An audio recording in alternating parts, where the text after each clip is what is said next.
Hello, Hey Nish, good morning. good Oh, good evening. evening. Morning for me, sorry.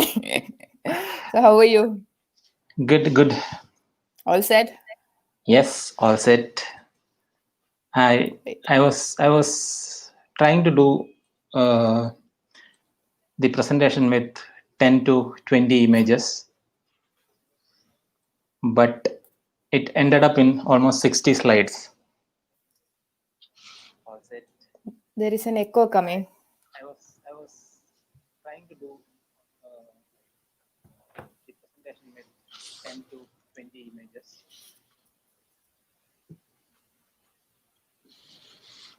Hello, Hello? can you hear me? Yes, I think it's sorted. Yeah. Yeah.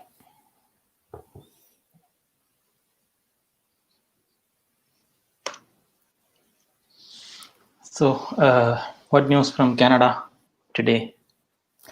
Busy, yeah. Busy with PT Aware next edition on Snow Leopard. Yeah, I've seen the final product. I think you have to switch off the volume if you have opened your YouTube or any other.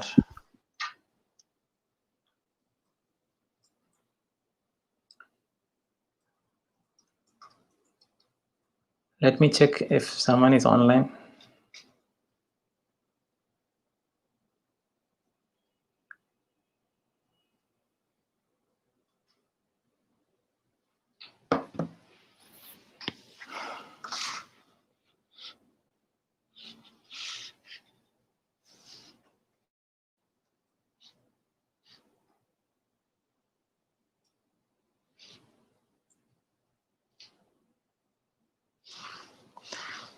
Mohammed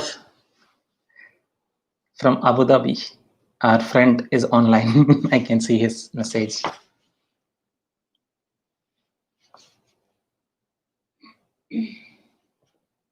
Hari Varijakshan.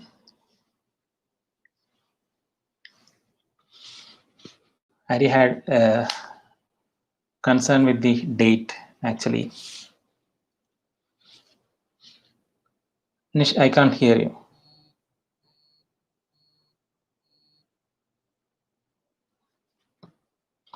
You're muted, I guess.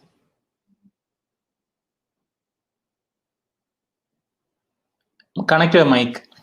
Yeah, can you hear me now? Yeah. Yeah, I mean, it was a mistake to everybody who have registered. It was a mistake from my side. I'm really sorry for it. So So let's start. we were actually talking about the PT Aware magazine. Yeah, and so this time we have changed the complete format to complete digital version. So testing and some updations, everything is going on and it's looking beautiful. So it's another big step for us. I've seen some brilliant images of snow leopard. First of all, finding this ghost itself is such a difficult task, and getting such a fabulous collection is amazing. And the article from Peter, from the scientific point of view, that's amazing again. And so let's begin with our Yeah. till date credits or credentials. Okay. So welcome back to this Paws Tales, our new initiative, the webinar, live webinar. We are doing this every Wednesday and Saturday. And for those who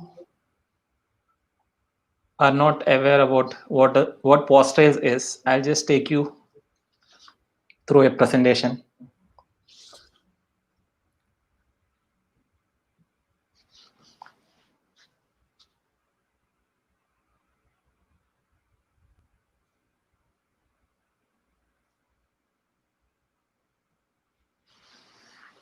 Paws Trails is a collective collaboration of a group of dedicated nature lovers to bring humans closer to nature. through the medium of photography and art. We have started this organization 6 years ago. And after that, there are a lot of people who joined with us who have like people who have submitted photographs, people who have submitted their videos, and there were a lot of people who, a lot of brands who supported us. So we would like to thank all of them who have supported us so far, and it's been a good journey.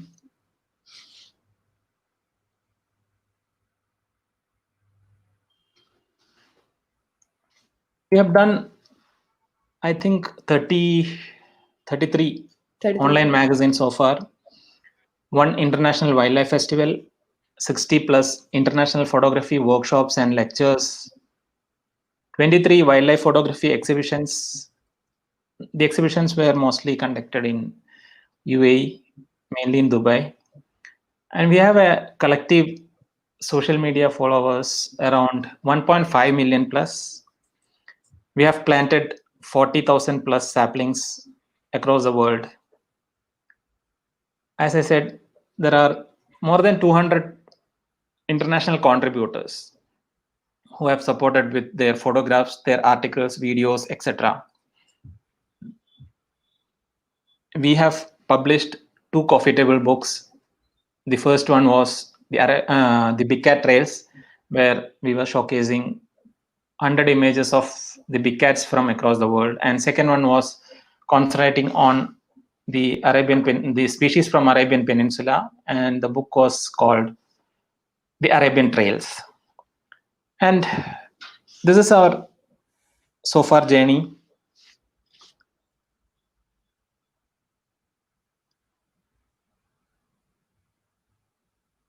And webinars is our latest edition in this. Yeah. And today we have a very interesting topic to talk about, and it's Hermis' journey to Indonesia, the Borneo side, Indonesian side of the Borneo, and he is going to present orangutans and Komodo dragons. Orangutans are critically endangered, and Komodo dragons are vulnerable. And like always, even this one, it's mainly because of we humans and our activities. I'm so sorry to say this. So, Hermis, the stage is all yours. Please proceed. Thank you. I'm like equally excited as you, and going through the pictures again. It was a very interesting trip I did with one of my very close friend. So I think it was almost 5 plus 3, 8. Yeah, 8 days trip. We started our journey from Dubai, and the first, I think our flight reached around evening, so we stayed there for a night, and then morning we took another domestic flight to the Borneo part, which is the Kalimantan. And yeah, let me show you let me take you through my journey.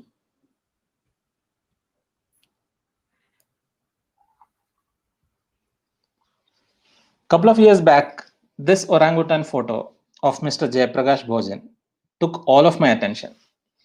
The emotions, the helplessness, the fear, I could see everything in his eyes. And this picture was the main reason behind doing a research about the orangutans. I searched a lot of articles online. I used to sit for hours and read on this, what is happening. So somehow this species got into my mind, and my research ended up in a heartbreaking report that the wild orangutans might go extinct by 2023.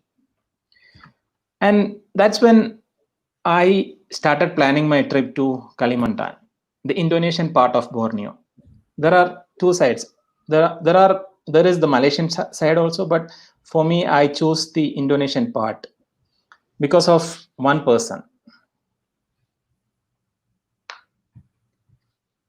He's urban, and I would call him a hero as he does a great thing to save the remaining rainforest of Tanjung Puting National Park. He's the one who helped me to explore this location, and he showed me the reality of that place and the life of orangutans and the life of the local people over there. He is a very good friend of mine now. He have helped a lot of other friends as well to see this place, to visit this location, to visit orangutans. He's basically a local of this particular place, and he's affected by the unsustainable palm oil farming that caused soil erosion, air pollution, and climate change. He formed a group called the Green Team to fight against all these things. Bain, along with his friends and supporters, buy the land one by one from the locals and form it as a trust so that no one else will come and buy and destroy the remaining habitat. Bain uses the trekking tours to educate visitors on Tanjung Puting's importance for orangutans, for the hundreds of other animals that rely on the thousands of plants and insect species. He's actually doing a great job. This is Kumai River, and my next 4 days were in this boat. We used to stay in this boat. We used to sleep, refresh. Everything was in this boat for next 4 days. And this is a traditional boat, the traditional Klotok wooden river boat. So I think almost 4 people can sleep on the upper deck. We had Bain with us to guide, along with a boatman and a cook. Very friendly people, and the food was amazing. And they also provide a simple mattress, pillow, fine meal, bottled mineral water, mosquito nets, kitchen facilities.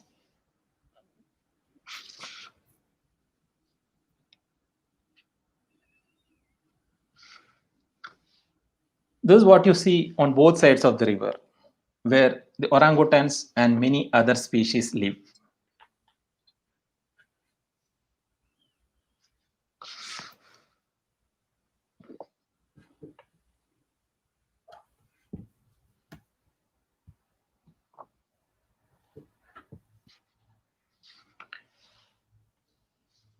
This is the first species that I have sighted when I landed up in this Tanjung Puting National Park.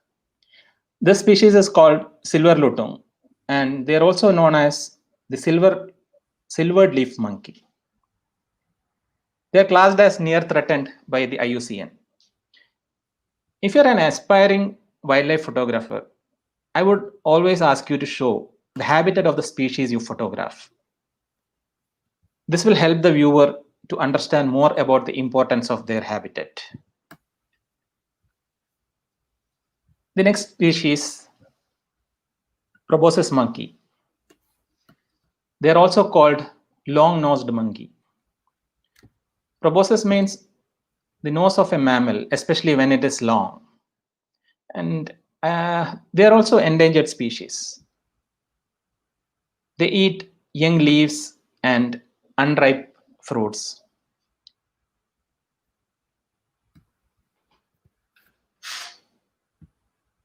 Here you can see a lot of disturbances.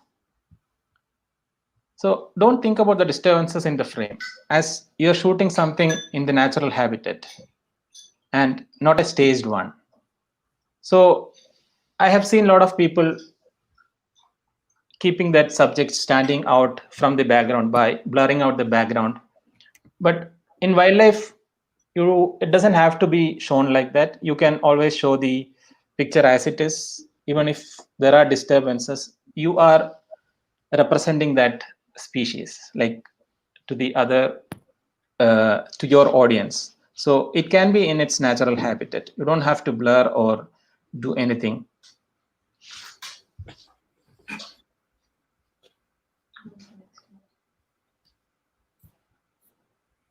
This endangered species is only found on the island of Borneo, where loss of habitat is making it hard for them to survive.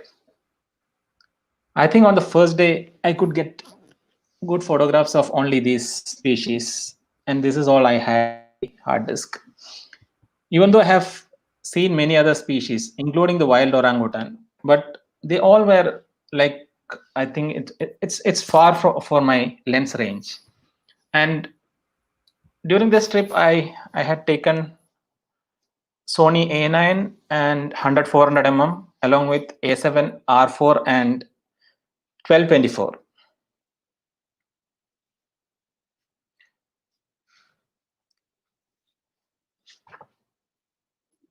Guys, you won't believe, every morning when I wake up, the boat will be moving. And this is what I see when I open my eyes.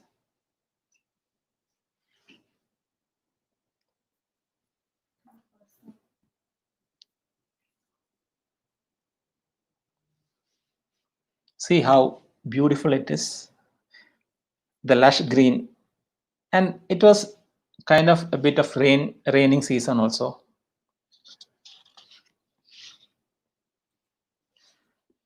See this, the second day started with this cute family. You can see that a lot of story, you can see the stories from, like, you can read the stories from their eyes. Every year, hundreds of infant orangutans are taken away from the wild for pet trade. The sad part is, this is done by killing the mother and taking the baby. It's estimated that 4 to 5 orangutans die for every baby that is reaching the pet market. Always try to capture the emotions when you photograph any subject. That will get like more connection between your photos and the audience. According to the IUCN Red List of mammals, orangutans are now critically endangered. More than 80% of all orangutan habitat has been destroyed. The habitat decreased rapidly due to logging and forest fires.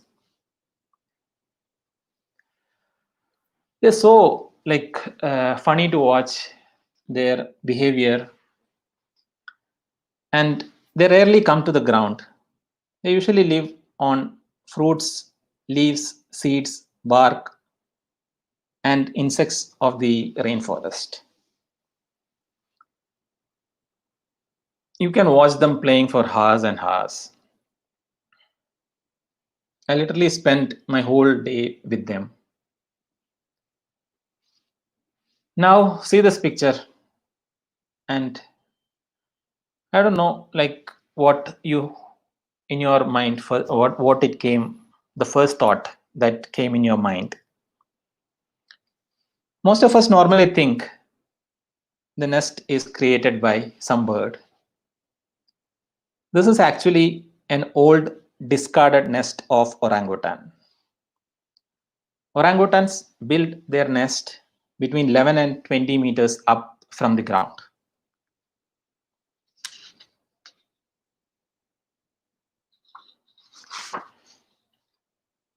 They are the agile gibbon.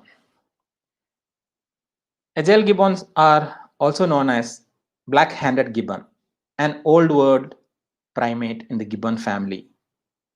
They are found in the tropical rainforest of Malaysia, Thailand, and Indonesia. They're always on the tree and rarely come down. Every species matters. Try to frame anything and everything you come across. You never know which photo will change your future. I used to take a lot of people along with me to different wildlife locations. So, for example, when I take people to Masai Mara, there are a lot of people who doesn't click when they see baboons or any other birds or small antelopes. They only focus on the cats, tigers, or elephants, or big species. So I always try to tell them, try to click everything, try to make a good frame, try to create a picture of anything and everything. This will help you to improve your photograph, and also you never know, like some rare moments will happen during the time you click that species. So it's always better when you are in the field, always keep focused and click whatever comes in front of you. Another baby orangutan. Getting a catchlight in the eyes make a huge difference in your picture. It literally gives life to that picture.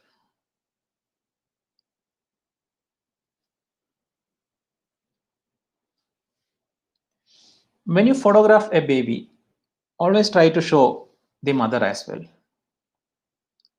It gives more emotion to the picture. Again, a baby orangutan, and you can see I have on the top left, have again showed the presence of mother. The mother's hand is there, just to show that the baby is with mother.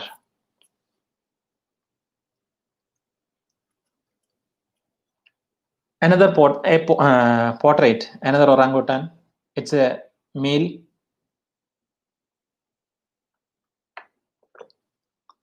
I was wondering, some of them have very good features like we humans,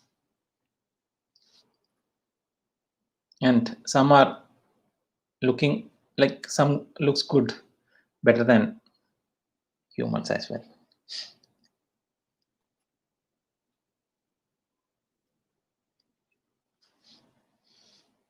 Another approach to create a different frame. Keep experimenting with the frames. That's all I have to say, because as I said earlier, you never know which frame will change your future.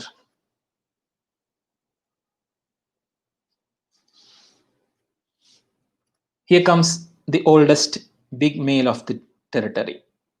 I think he's almost 37, 37 years old. They named him Yoyok. Here you can see there are a lot of leaves in front of the orangutan. So I was trying to bring some drama in the frame. It's always better keeping some drama in the frame rather than keeping the frame just with the subject zoomed in.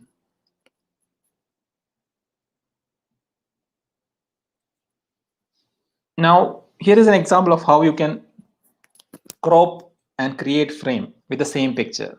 This is again the biggest male, Yoyo. This is a full frame picture, and this is a cropped version of the same picture. So you can frame, you can crop and use for various purposes, like if you want to use it for social media, or if you want for a print, you can use the the full frame version. So you have a lot of opportunities, and these days most of the cameras come with high megapixels, so cropping also won't be much issue. You won't lose clarity. Try to shoot eye level. It makes a huge difference. And something that you have to be very careful is, eye level is good, but you need to learn the behavior or characteristics of the species that you're going to shoot. Animal behavior, a little bit of knowledge is important, because there are times that when you are in the eye level, there are times that the possibility to get attacked by the animals are high. So the getting the eye contact and getting that eye level is important, and it makes your picture more beautiful.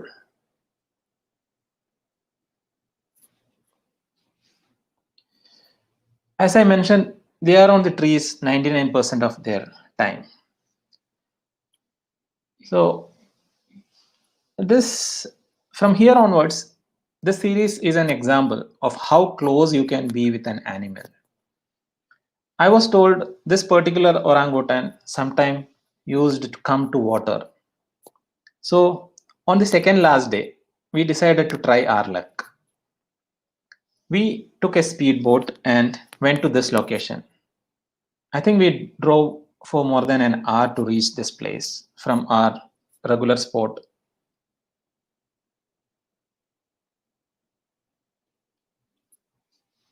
After a long wait, he came to a tree next to the river bank. And we have waited for a long time, thinking that it might come to the river, but it was always staying there from one tree to the other tree, but never came down. And finally, after a long wait, he came down.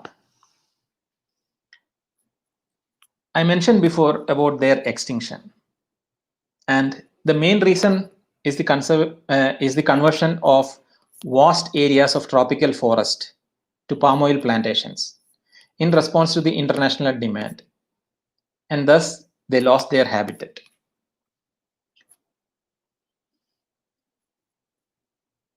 Do you know these orangutans share 96.4% of our genes, and they are highly intelligent creatures. It came very close to us. It made an eye contact. Like, I think he was waiting for to make that connection. And from early morning till around 10 o'clock, we were like playing hide and seek. He came close, then he went back. Again, he came close. So it took a lot of hours to get that connection. And there was a wood, like a tree, literally fell in the river. He started walking on that tree and came very close to me. This was taken in a 12-24 lens. Our speedboat was parked here, so he came to see what is happening, who all are there.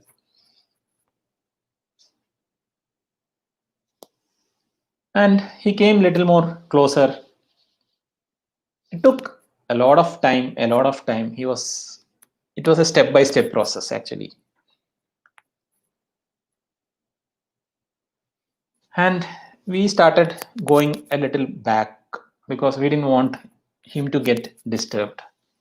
But he was okay. He started coming towards us through the tree trunk, which is already fallen in that river. And this is one of my favorite pic, as it shows the habitat, the tree being cut and fallen in the river, and the orangutan holding the tree trunk.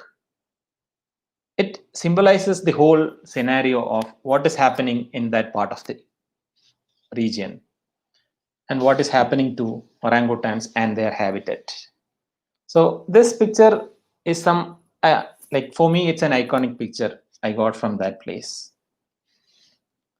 So after that, we again like went little close to him. We felt that he is comfortable and he is becoming friendly with us. So we went close. It came so close that he was trying to hold our boat. I was keep on clicking, and the good part is that since I was having a Sony, I was using the silent shutter mode, so he was not disturbed about that shutter clicking sound. And this picture is again shot from A7R4 and 12-24 lens. After some time, he came to know that I'm clicking, and he started trying to spill the water on my lens, and he was success in that. He literally spilled the water, and my my lens was almost, the front part was like sprinkled with water. Then I had to clean everything and then start again. This is one of my favorite pictures from the trip again. It shows the habitat, the sky, the reflection, water, tree, everything. Everything is there. Green, blue, orange mix. So I was looking for some frame like this, and I think I got what I wanted from from that trip, because that much I have craved to see these species. And it's sad that these orangutans are killed for the bushmeat trade, crop protection, or to use for traditional medicine as well. So he played a lot with us, and finally he sat in that river itself, maybe to cool down, because I can feel the heat. I was not able to stand there. So he might also be like taking some rest and want to cool down. Then we thought we will go, and we started taking our boat back. This is the same orangutan. He was almost stopping us, and it was a great feeling. Like he literally was showing his hands. I would like to call this frame lending hands. I've experienced their playfulness for a long time. And this happened when we started our boat and when we were ready to leave. A great feeling in the last moment.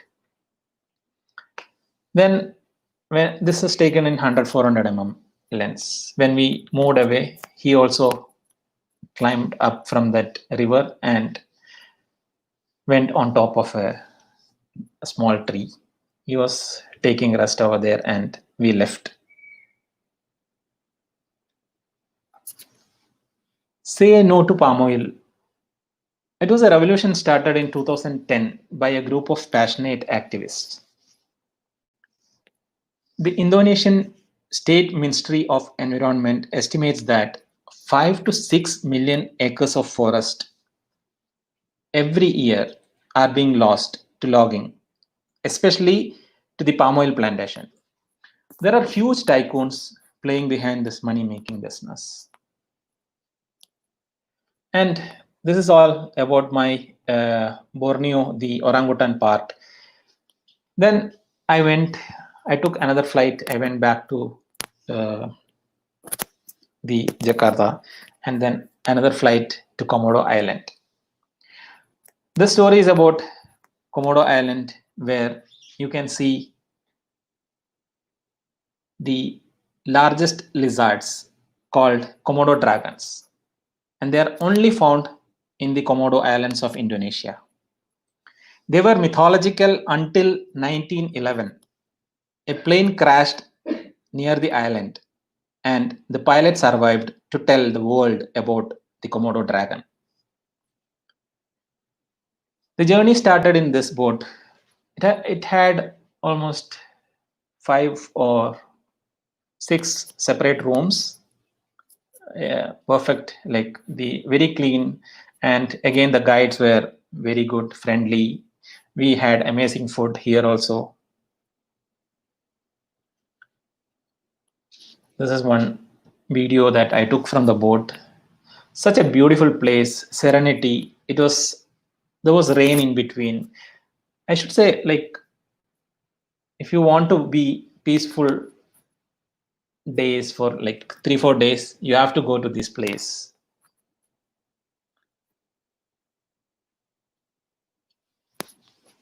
The our boat stopped near this location. You can see the steps going all the way to the top of that hill. So I asked my guide, why did we stop here? Because my intention was to go and take photograph of Komodo dragons and come back. So he said, we are going to trek and climb to the top of this hill. I was like, don't even think about me climbing this, because I'm a lazy person, especially to walk. And imagine me climbing all the way. But he promised me that the view I get to see is worth climbing. That was kind of a motivation for me as well. He said he'll also join. So we started walking up the hill. And believe me, this is the view that you get from the top. Beautiful place, beautiful location. It was worth climbing. I asked him to take my picture as well to show my friends that I actually climbed because I know nobody will trust me. So I took a picture for myself to show them.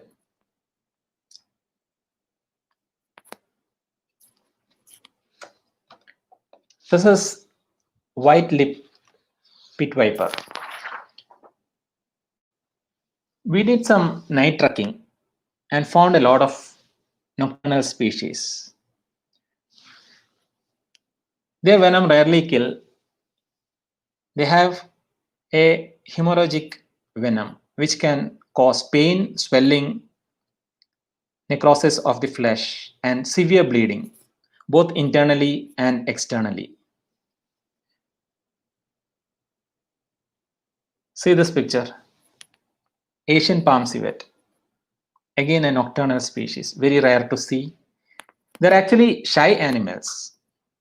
They very rarely attack people until unless provoked. They're solitary animals that spend most of their time on the trees. Moluccan Scope's owl, again a nocturnal species. Our guide was very experienced person. He's an expert in finding out all these species. So that was very helpful for me and for everyone. Getting a guide, getting a good guide, an expert guide is important wherever you go. Here comes our hero, the Komodo Dragon. They are almost in the endangered stage. Only around 3,000 left in the wild.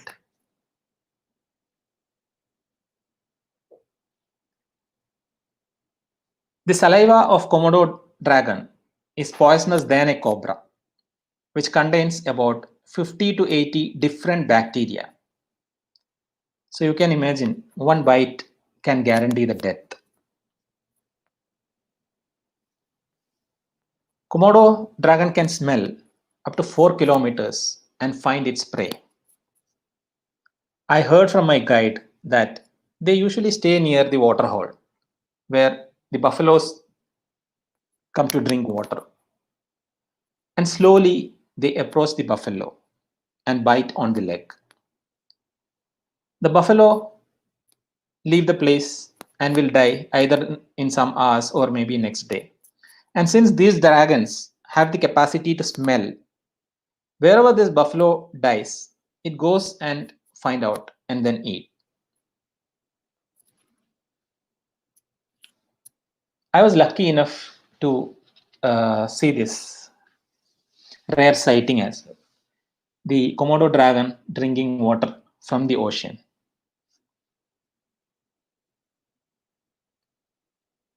For me, this was like a almost like a perfect picture. Komodo dragon in the beach. You see the sand, you see the hill, the mountain, the sky, beautiful, and the ocean as well in the background. Altogether, it was a good frame for me. It was in the late, not late, like in the evening time. I was lying down in the beach and it then came towards me. And they're very fast also. They can run very fast. It keep coming almost next to me. It's like we had some guides who know how to handle these dragons. So it's risky, but if you are if you're careful, you can get some good pictures as well. And at the end, this is what they get from we humans. This is not the way we have to treat them or treat this beautiful planet. We should not try, or we should not dump plastics in our oceans. Try not to litter any waste in any natural reserves you visit. Use less plastics or reusable plastics. It's high time for each and every one of us to take action. If not now, it's gonna be never. We are almost in the peak time. So that's all about my Indonesian expedition. I hope you guys enjoyed. Thank you, Hermi. It was amazing. Awesome I hope picture. it was It was little good, informative and of course. And it's very sad story too. I mean, these are things which anybody can do, avoiding palm oils and stop littering the beaches. And it was really informative. Hermi, we have a set of questions on YouTube. And so, Abbas, starting with Abbas, he's asking the next one, is it on Russia and bears? okay. Yeah, we can always. And he have some technical side questions. So it's about, do you keep your ISO on auto, or do you then are you worrying about composing again? No, I don't keep my ISO on auto because I I would like to control it by myself. I just keep the camera mode in aperture, and I control the ISO myself. And Kalidas have a question. So is all the photos taken from the boat? No. Okay, so most of the time we were doing trekking. okay. And yeah, it's not always on the boat. A lot of time we got down to certain areas where we can walk, and we used to walk into the So how long forest. walking? I mean, how much walking a person required in case if they Around 2 to 3 kilometers. every day? Yeah. And how is the terrain? It's a bit swampy. So you need some boots. But you should be very careful about mosquito bites. Okay. Yeah, I used to literally spray the whole body with mosquito repellent. They're full of mosquitoes. Again, another question from Abbas. So his question is, what's the zoom range the focal length you need for this place?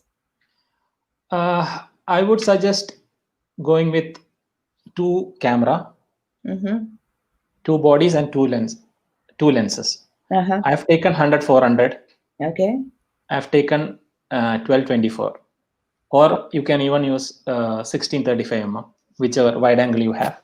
Okay. 2 bodies and 2 cameras are perfect. Great. And I also would suggest, if you have the option to carry a prime lens, you can always carry like 400 mm or 600 mm. Okay, so it can 100-400 is a good range, because most of the time these species come very close to you. Okay. Yeah. Great. And Shabrinath said, Hermi bro, this is awesome. Thank you.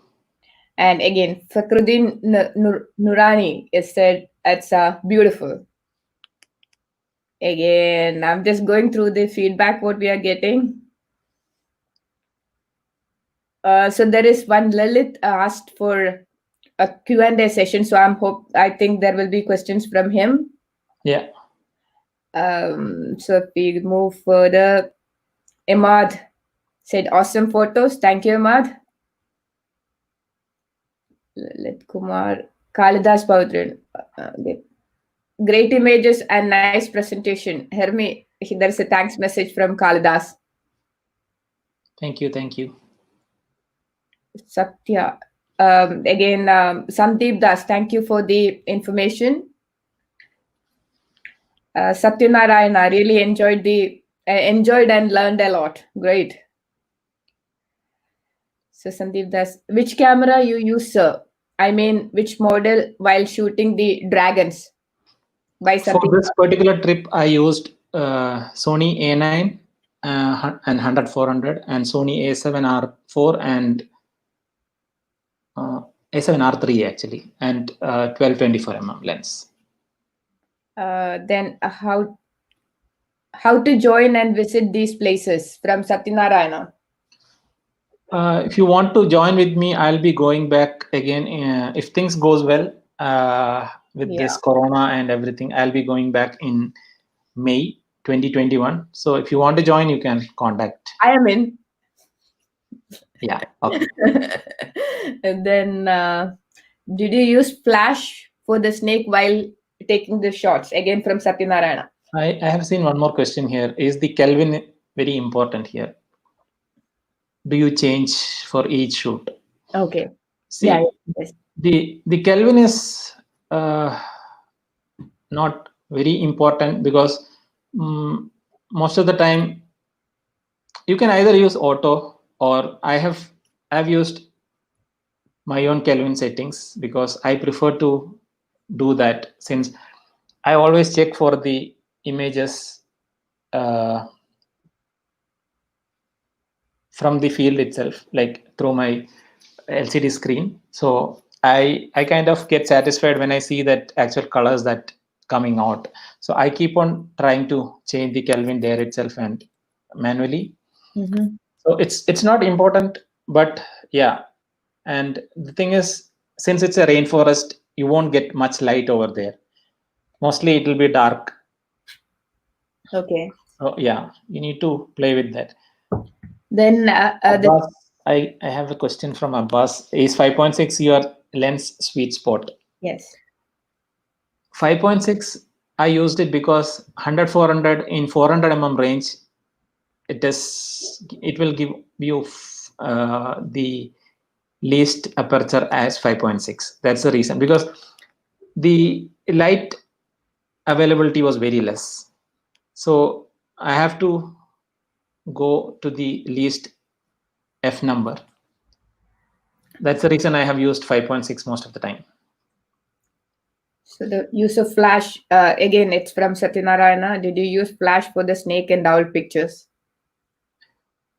It was not flash. It was like torch light kind of thing. Okay. I didn't use any flash.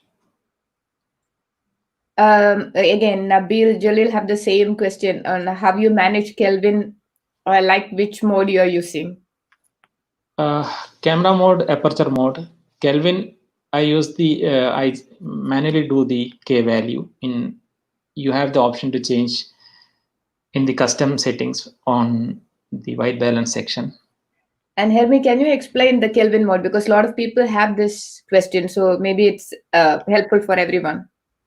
See, there are a lot of inbuilt white balance in your camera, like sunlight, cloudy, and what is that? Tungsten. A lot of 4 or 5 inbuilt options are there. This gives you different color temperature for your picture. Like tungsten will be bluish tint, cloudy will be orangish tint, but they are all fixed numbers. There is something else called K value, which is the custom number that you can assign what number you want. So for example, if you are using around in the proper daylight situation, you can use Kelvin value of 4500 to 4800, 5200. So till 5200 is fine in the daylight. And if you're taking photos early morning or late evenings, and you want your pictures to have a orangish tint, because most of the time the sun gives that orangish feel, so it will enhance your picture if you give more orangish tint. So those time you can increase your white balance from the daytime. If you're taking daytime 5200, evening and early mornings you can increase from 6000 and above onwards. Okay. Thank you, Hermi, on that. So from Sachin M. Patel, from where you learned this type of photography? For like wildlife photography, I learned by myself. Okay. So Vipin Sharma said, love the presentation, looking forward more in future. Thank you, Vipin. Again, I think there is one more inquiry on the trip, modified UAE. So whenever once the things are ready, we will be announcing it through our website, and we all can join. I mean, who all are interested can join Hermis in the Yeah. next orangutan journey or next Borneo trip. Then Acha Netaji. So you gave good knowledge about these animals. Sure, we will follow that, and no one throws, and try not to use plastic and save our beautiful planet. That's all what we need. That's the intention of these presentations or these webinars. Like, at least if we can bring someone closer to nature, that is the best that we can do in our life.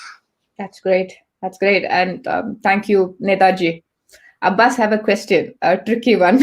Is Sony as durable as Nikon or on for these adventurous Yeah. trips? Abbas ji always make me answer such questions. See, for these kind of trips, like, it's not a very extreme adventurous trip or extreme weather condition. So Sony is okay for these trips. And I think I have heard some trips like the Antarctica or like those kind of extreme conditions. I've heard some negative comments on that as well. The durable, I mean, Battery life. yeah, battery life Yeah, and that's things like there that. about every brand, Yeah. even So we can't compare, especially this terrain. We can't compare because it's not an extremely adventurous thing. yeah. So Jeevan Karya, thanks Hermes for the presentation and images. The advantage of your presentation was these species are not covered too much. So Thank that you, Jeevan. uh, then Sumit Biswas, the webinar was amazing and really interesting. Thank you. Netaji again, how the spark in the subject's eye is adjusted for a good view.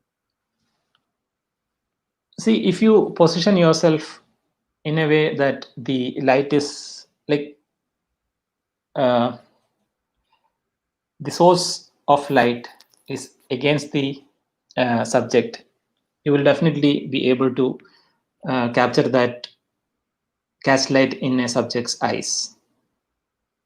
Okay. Nabil Jalil said, good presentation, Hermes. Thank you, Nabil. And Obijit, there is a question from Obijit Roy.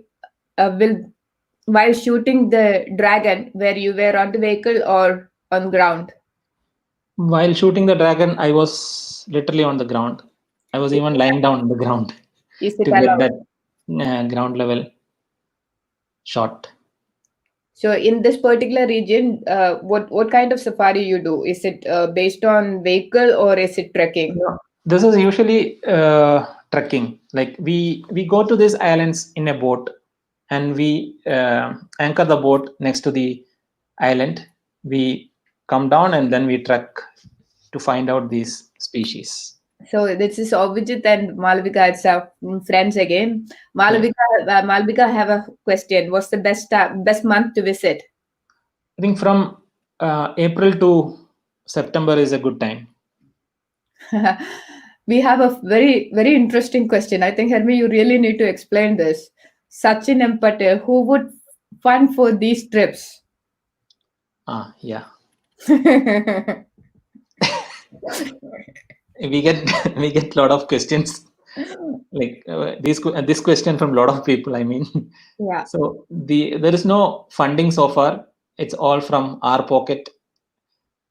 It's actually that love to see that species, love towards travel, love towards nature, being with nature, and love to explore a new location. All these things, when it comes to your head, you don't think about funding part.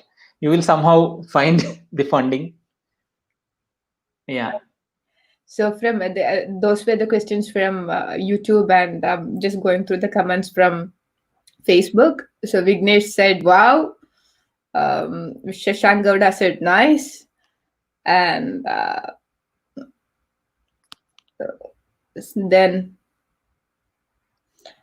replying to Shashank, and Renjit Kumar said, "Beautiful." Then Vignesh Ramachandran, "Wonderful show." Anil Kumar, keep going. Thank you. Rakesh Thank you. Shankar, amazing, really enjoyed. Just know, wonderful to watch this session. Then Raj, yes. So those were the questions so far. Do you have any notes to round it up with? I think we have covered almost everything. Any specific keys when somebody is planning a trip to Borneo side of Indonesian side of Borneo, on the equipments, the settings, or a general idea how they can prepare? Equipments, I think you might have to go for a good equipment because you need an extremely low light. So You will be in an extremely low light condition. So ISO performance should be good enough. And shutter speed doesn't matter because you won't get much action shots or anything. So it's still okay to have lesser shutter speed also. okay. And my main criteria was having a high ISO performance. Okay. And yeah, lens I have already said. The range, Yeah, and wide angle and 100-400 mm range. if possible a prime, and you Yeah, have if possible, if prime. 3 to 5 kilometers trekking every day, so Yeah. that And I forgot to mention carry a macro lens also because you will be doing night trekking. You will find all this. I didn't upload in the presentation, but I have seen a lot of scorpions, spiders.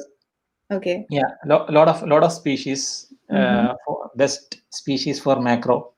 Okay. So yeah, it's a good possibility. Oh, great. Yeah. So thank you, Hermi. That was great.